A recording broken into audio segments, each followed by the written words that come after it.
Hello friends, welcome to வசந்தம் சமையலறை. வசந்தம் சமையலறையில் இன்றைக்கி என்ன பார்க்கலான்னா ஹெல்த்தியான முருங்கைக்கீரை சட்னி எப்படி செய்யலான்றதை பார்க்கலாம். அதுக்கு நான் இன்றைக்கி ஒரு கைப்பிடி அளவுக்கு முருங்கைக்கீரையை க்ளீன் பண்ணிவிட்டு அதோட இலைகளை கழுவி க்ளீன் பண்ணி எடுத்து வச்சுருக்கேன். இதை எப்படி செய்யலான்றதை இப்போ பார்க்கலாம். இதில் அயர்ன், கால்சியம், விட்டமின்ஸ் நிறைய இருக்குது. வாரத்துக்கு ஒரு நாள் இந்த கீரையை அப்படி ரெகுலராக எடுத்துகிட்டு வர்றப்ப நமக்கு அந்த விட்டமின்ஸ் எல்லாம் ஈக்குவல் பண்ணுற மாதிரி நமக்கு ஹெல்த் கிடைக்கும். இதை எப்படி செய்யலான்றதை இப்போ பார்க்கலாம். ஒரு கடாயில் ஆயில் விட்டுட்டு 1 டீஸ்பூன் உளுந்து,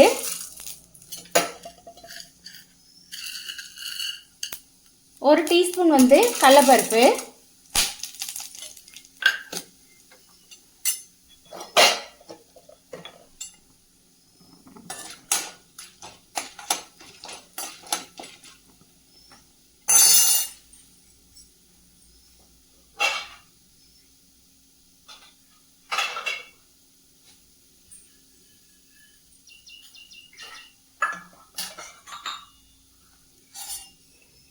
கால் டீஸ்பூன் ஜீரகம்,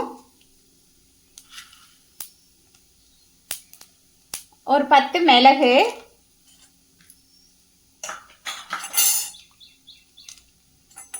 இது நல்லா பொரிஞ்சு வந்தோடனே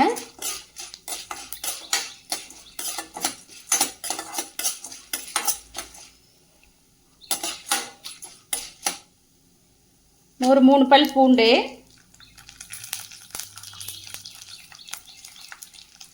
ஒரு 10 பல் சின்ன வெங்காயம்,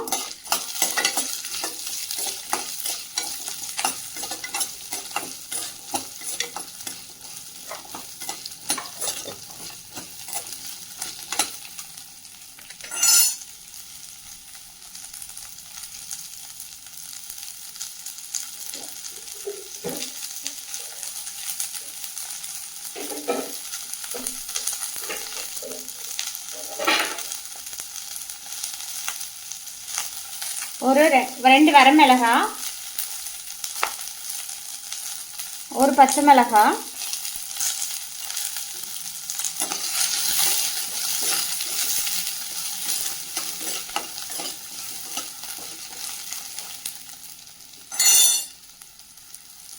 ஒரு சின்ன சைஸ் புளி,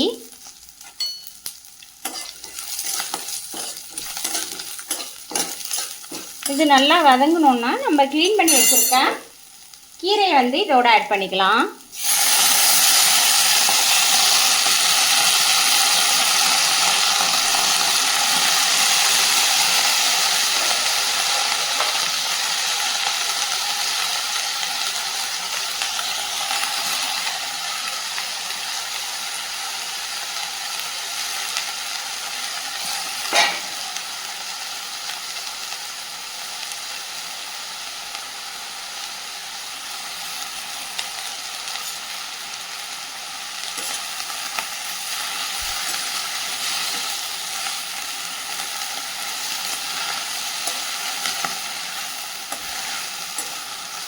கீரை நல்லா வதங்கி வரட்டும்.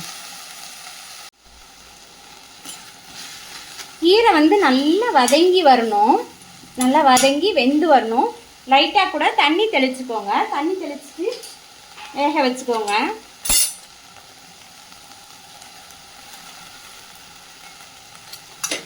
கீரை நல்லாவே வெந்துடணும்.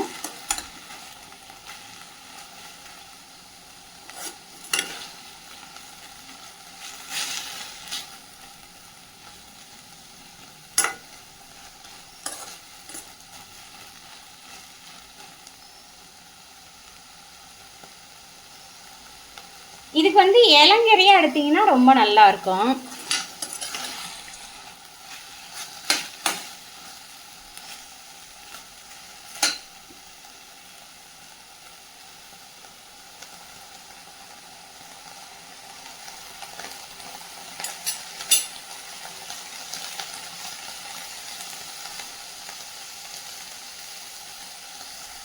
கீரை நல்லா வெந்ததுக்கப்புறமா நல்லா ஒரு டீஸ்பூனுக்கு நல்லா ஒரு 1/4 மூடி தேங்காயை இதோடு சேர்த்துக்கலாம். அதையும் நல்லா ஒரு வதக்கி எடுத்துக்கலாம்.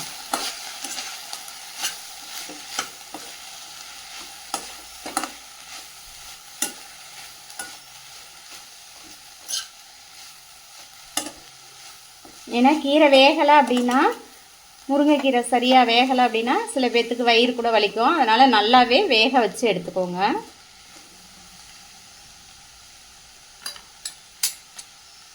அவ்வளோதான். இதை நல்லா ஆற விட்டுட்டு ஒரு மிக்ஸி ஜாரில் சேர்த்துக்கலாம். இப்போ இது நல்லா ஆறி வந்துருச்சு.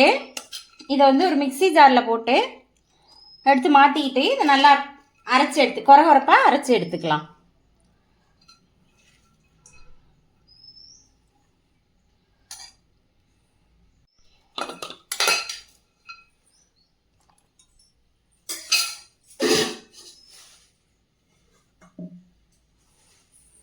இல்லை தேவையான அளவுக்கு சால்ட்டையும் ஆட் பண்ணிக்கோங்க. இதை இப்போ கொரகொரப்பாக அரைச்சி எடுத்துக்கலாம். இப்போ இது போல் நல்லா கொரகொரப்பாக அரைச்சி எடுத்தாச்சு. இதுக்கு ஒரு தாளிப்பு ரெடி பண்ணிடலாம். இப்போ சூடான கடாயில் ஆயில் விட்டுக்குங்க. ஆயில் விட்டுட்டு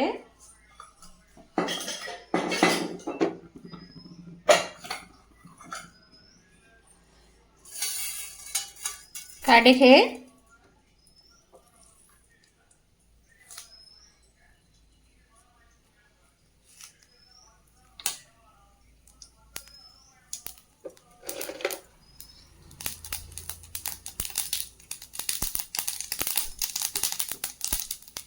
கடுகு பொரிஞ்சோன்னா கருவேப்பிலை ஆட் பண்ணிக்கோங்க.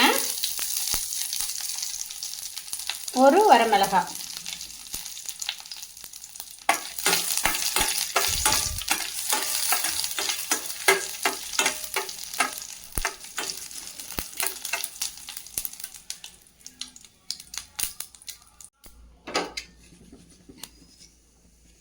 இப்போ இதை வந்து இந்த சட்னியோட ஆட் பண்ணிக்கலாம். அவ்வளோதான். இந்த நம்மளோட முருங்கைக்கீரை சட்னி ரெடி ஆகிடுச்சு. இது சாதத்தோட சுடு சாதத்தோட நெய் விட்டு சாப்பிட்றப்ப ரொம்ப நல்ல டேஸ்ட்டாக இருக்கும். செஞ்சு பாருங்கள். ஹெல்த்தியான, டெய்லியுமே இது வாரத்துக்கு ஒரு நாள் நம்ம கண்டிப்பாக எடுத்துக்கலாம். இது வந்து சாதம், சூடான சாதத்தோட தோசை, இட்லிக்கு ரொம்ப நல்ல காம்பினேஷனாக இருக்கும். நம்ம ஹெல்த்தியான இதை வீட்டிலையே ஈஸியாக ப்ரிப்பேர் பண்ணிடலாம். செஞ்சு பாருங்கள். செஞ்சு பார்த்துட்டு வசந்தம் சமையலறையை சப்ஸ்கிரைப் பண்ணுங்கள், லைக் பண்ணுங்கள், ஷேர் பண்ணுங்கள். தேங்க்யூ.